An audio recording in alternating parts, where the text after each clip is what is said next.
Hello, I'm Carol Swain, and I'd like to welcome you to another episode of Conversations with Dr. Carol Swain. This is the show where we talk about faith, family, politics, unity, and whatever else is on my mind and hopefully your mind. And today we're going to talk about hate crimes as well as race relations in America more broadly, critical race theory, whatever else comes up. I have a fascinating guest. His name is Wilfred Reilly. He's a professor of political science at Western Kentucky State, which is a black school. And if you haven't noticed, Mr. Reilly is black. And he's written some fascinating books, including one that we will refer to today, Hate Crime Hoax, How the Left is Selling a Fake Race War. Will, welcome to the show. I'm interested in learning more about a hate crime hoax that took place in November involving a teenager in upstate New York. Can you tell our viewers a little bit about that story and how it fits into the research that you do on hate crimes? Sure, absolutely. This was a guy named Clifton Jussie. He had a nice new, I believe it was a Beamer X5, and the vehicle was apparently trashed. Someone wrote racial insults across it. Neo-Nazi language was used. There was a swastika drawn on the body of the vehicle, although as it turns out that was drawn backward.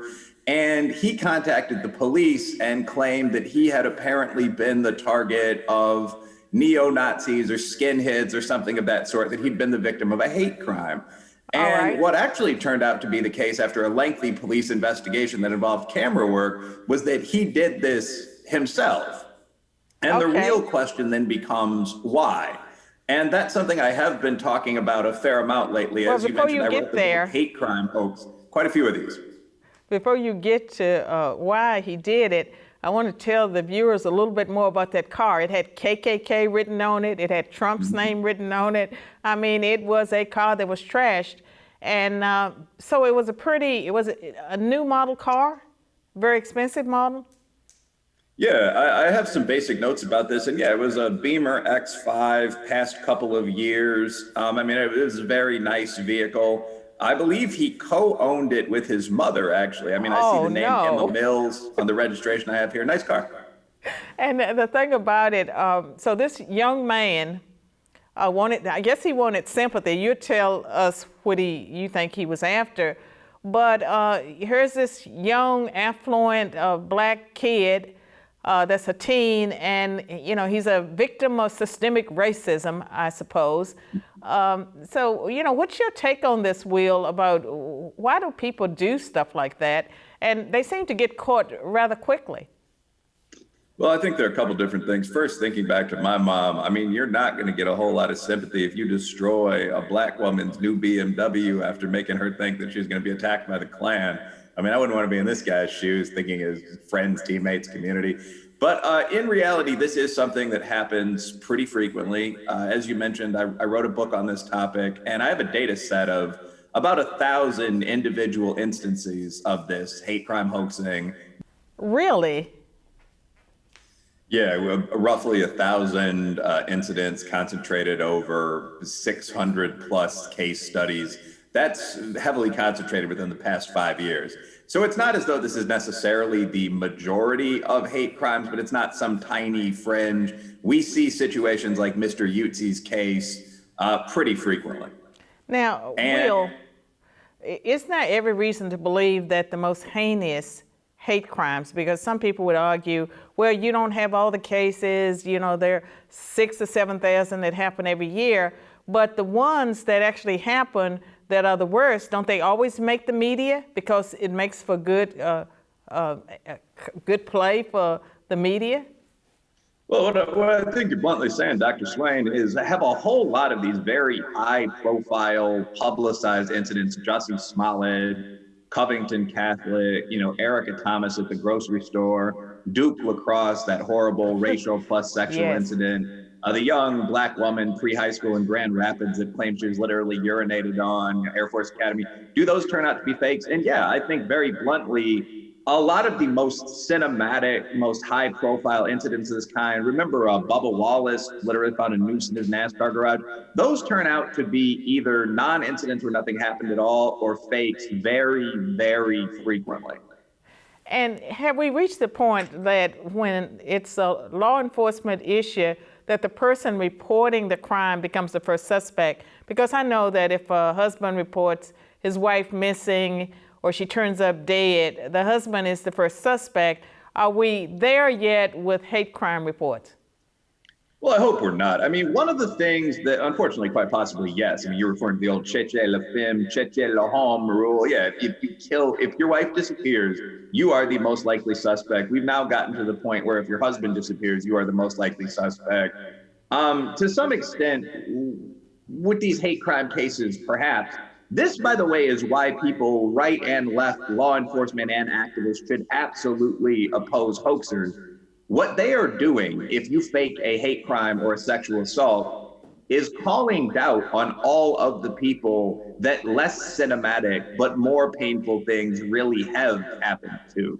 So, I mean, faking a felony assault is itself a serious crime and it should be treated as one. But yes, you can't help but think police are aware of that. Now, Will, what are the penalties, the social pressures? Because sometimes the persons like Smollett who are involved with faking a hate crime, they get really a slap on the wrist. And especially if it's on a college campus, the person that does the hoax, there will be supporters who will come out and say that if that particular incident didn't occur, others occurred, and so it's all the same thing. Yeah, actually, that's something you see to a, in my opinion, ridiculous extent on the college campus. You'll see articles in major collegiate newspapers with headlines like, "This fake is the reason you need to take real racism more seriously," and so on. The short answer is that most people who fake hate crime incidents don't receive much of a penalty.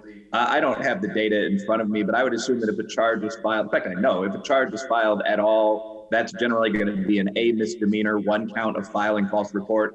As you've noted on college campuses, very often nothing happens at all. And that's because of what you might call political correctness. College executives generally don't want to be the person accusing a mentally ill, perhaps individual of color of falsifying this incident that polarized the campus. Very often it's just allowed to slide into blissful obscurity. You know, we never found the perpetrators, but it's important that here at Haverford University, to use a hypothetical name, we punish hate.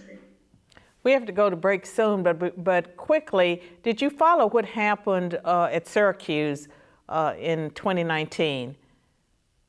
They reported, the students reported, hate crimes on campus, and it wasn't clear, did it really happen or was that a fake?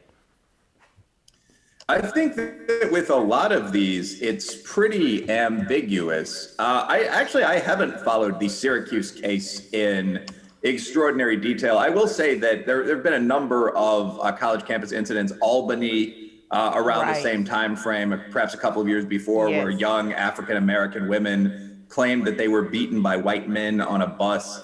It turned out that they'd lost a fight they started. Of course. This is not infrequent, and the campus is a pretty common locus for it. If you go to the website, www.fakehatecrimes.org, you'll find that of the incidents on the first 10 kind of primary pages of the site, more than a third took place in academia. And the question is why? It gets rewarded. We're going to break, and when we return, I want to talk about critical race theory and some of the other things that both of us are familiar with. So stick with us. More with Will Reilly after this break. Conversations with Dr. Carol Swain is made possible by Cooper Steel, a family-owned business that provides the steel fabrications for some of the greatest buildings across the United States.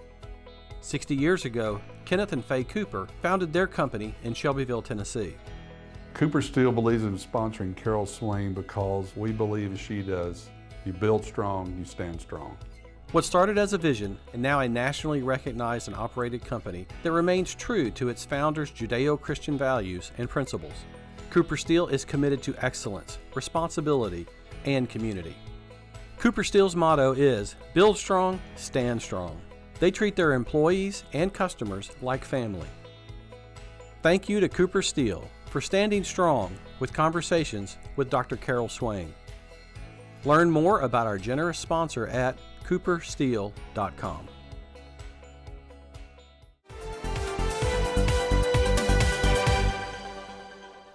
I'm back with my guest, Will Reilly.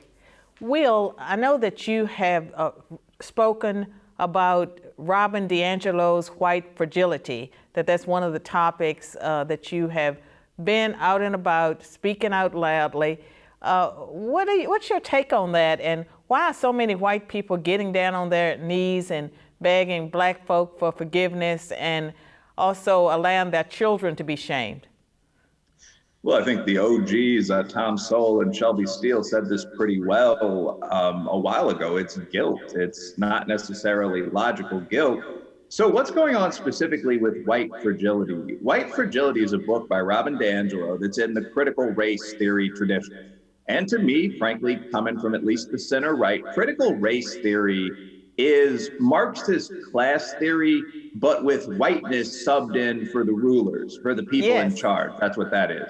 So critical race theory is the idea that the system of facially neutral things we have in society, laws against rape, for example, or standardized tests to get into a good high school or college, that is in fact set up entirely to oppress people of color. It's not objective, it's not neutral. And critical race theorists will point at gaps in performance really anywhere. They tend to ignore sectors like the NBA or computer science where minorities do quite well, but they'll point at gaps in, for example, overall SAT testing and say, well, this is evidence the system is racist. The only two options when it comes to a gap are either genetic inferiority or racism, completely ignoring culture, luck, region, so on down the line. Robin DiAngelo's book is an extension of this whole tradition. She focuses on this idea of what she calls obviously white fragility, which is the idea that because white people are never criticized along racial topics, she says this in some detail, whites are more reluctant to hear criticism than black people or Asians or members of any other group. So Robin DiAngelo is standard critical theory plus this idea of white fragility. Whites never hear their race criticized and so are very, very sensitive, and they won't listen to critiques of racism or something. This is actually something I plan to empirically test this year, by the way. Well, let me get a word in edgewise. If you insult white people during some sort of an experiment, are they in fact any more vulnerable than black people would be if you brought up the test scores or crime rates or something? I don't think so. I think people don't like being insulted by people who don't seem to like them.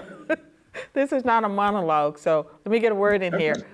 One of the things that I wanted to talk about, you're absolutely right about all of this. Doesn't make any sense. But the Smithsonian, they had an exhibit that talked about hard work and getting to places on time and standard English and all of those things that help make for our success, that those things were part of the white oppression. I mean, it's the most ridiculous thing that I've ever heard of. And when I think about when I went to college and when you went to college, there was nonsense, not so much when I went to college, but I'm sure you encountered some of the nonsense. But now they're saying that blacks can't do standard English, they shouldn't be asked. I mean, how does that help our society? Well, the short answer is that it doesn't. I find this remarkably racist, by the way, as a teacher and executive at a well-known black college.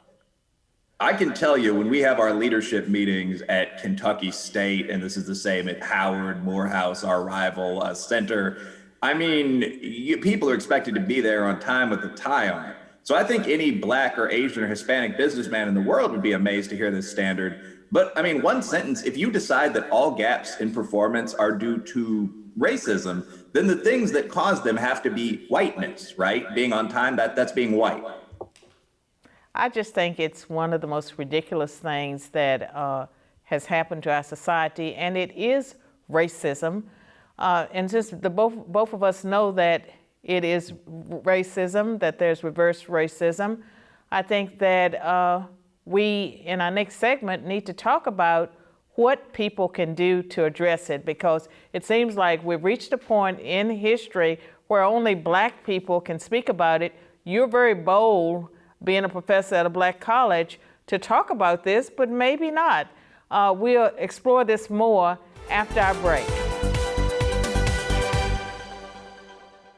For those of you who would like to know what exactly our children are facing in their education system, this is a must-read book. It will equip you and prepare you to make decisions about your child's health, about your child's education. So I want to encourage every one of you to grab a copy of Dr. Swain's book and join with me and Carol on the front lines in this critical time to eradicate the liberal abduction of our children.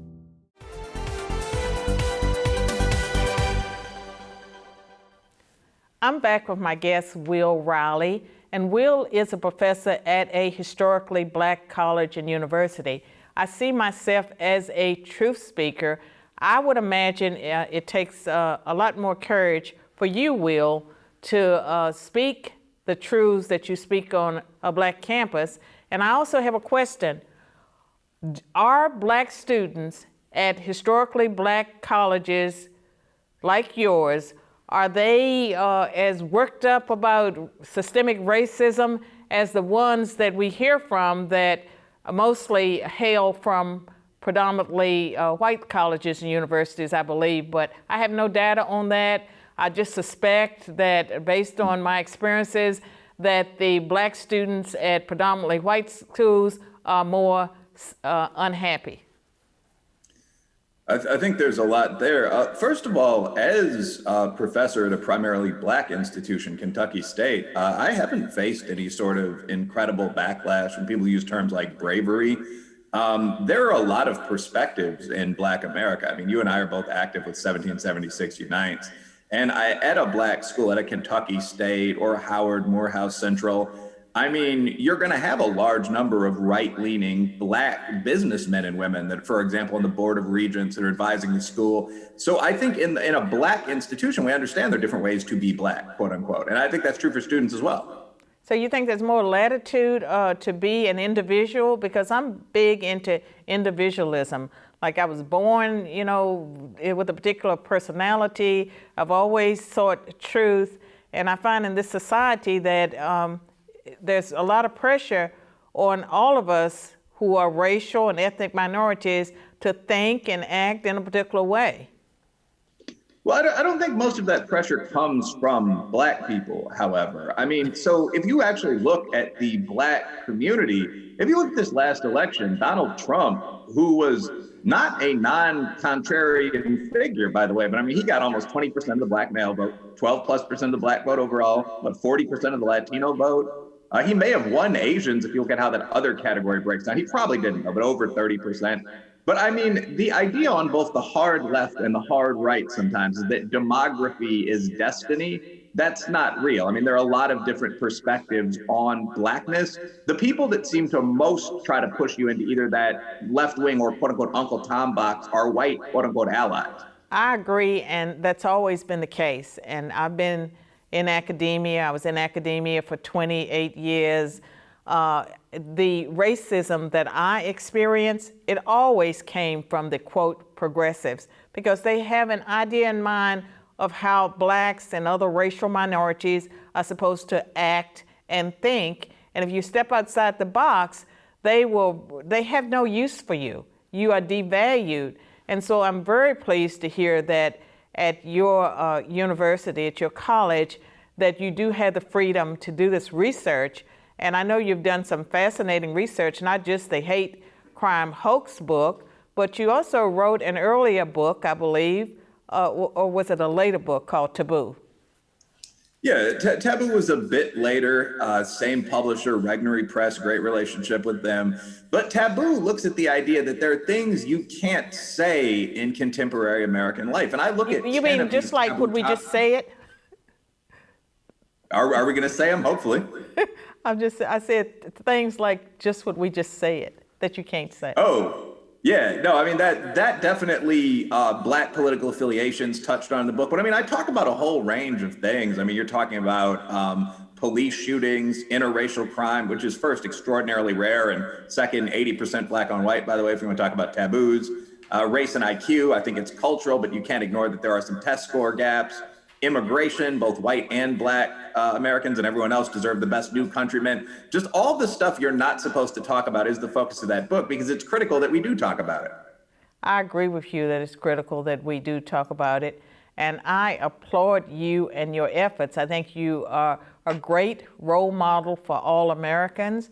I hope you continue to write books on those areas where we need to hear from people that are bold and brave.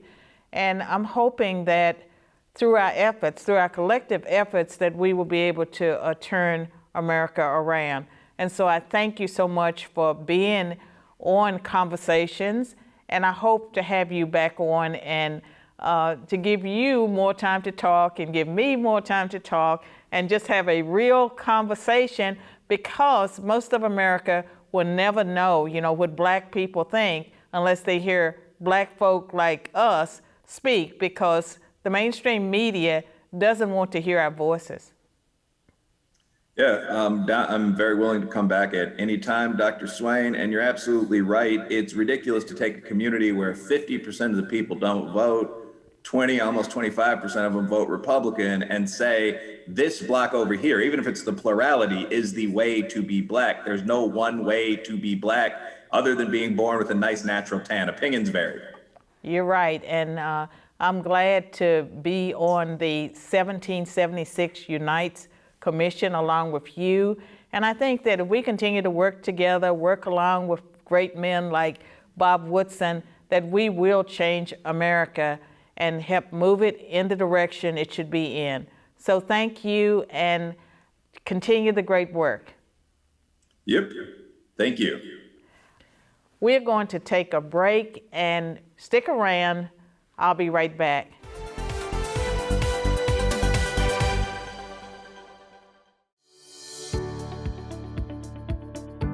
Demands for political correctness and mandatory race and gender diversity training have placed onerous burdens on businesses, churches, and nonprofits.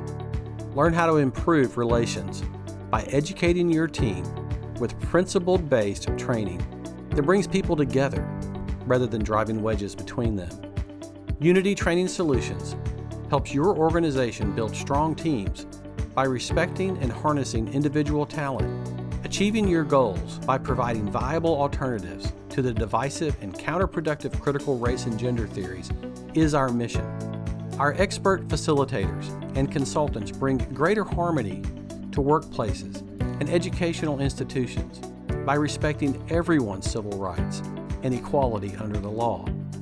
We encourage Americans to rediscover and re-embrace our national motto, E pluribus unum, out of many, one. A few of our core values and principles include no hidden agendas, respecting the differences of others. Our citizens share more similarities than differences, and trusting in the traditional principles of hard work, integrity, and accountability. Our seminars are geared towards your organization, educational, business, corporate, as well as churches and nonprofits. Want to know more about how to strengthen your team? Knowledge is power. You can learn more about Unity Training Solutions at unitytrainingsolutions.com.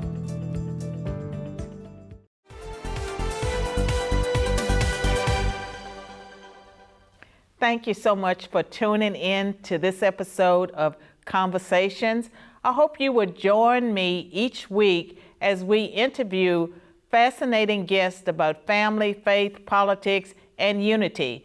It is up to us to change our world, and we can do it, but we have to listen to all voices. We have to take the information that we learn from others and make application of it.